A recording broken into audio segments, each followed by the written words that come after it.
नमस्कार. सहावारी स्टोरीज या सिरीजमध्ये तुमचे स्वागत आहे. तुम्हाला माहिती आहे का साडीचा जन्म कसा झाला? चला तर मग जाणून घेऊ भारतीय साडीचा इतिहास.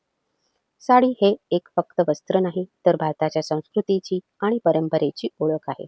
साडीचा इतिहास हा 5,000 वर्षांहूनही अधिक जुना मानला जातो.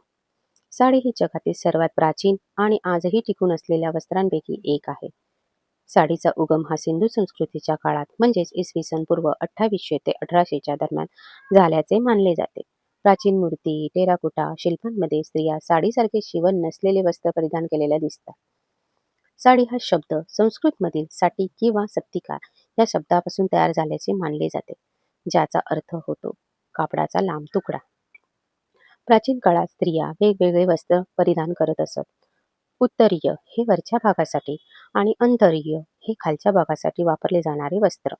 नंतर या दोन्ही वस्त्रांना एकत्र करून एकच अखंड वस्त्र तयार करण्यात आले. यालाच पुढे अखंड वस्त्र म्हटले गेले आणि तिथूनच साडीचा जन्म झाला असे मानले जाते. काळानुसार भारताच्या प्रत्येक राज्याने स्वतःची अशी वेगळी साडी परंपरा निर्माण केली.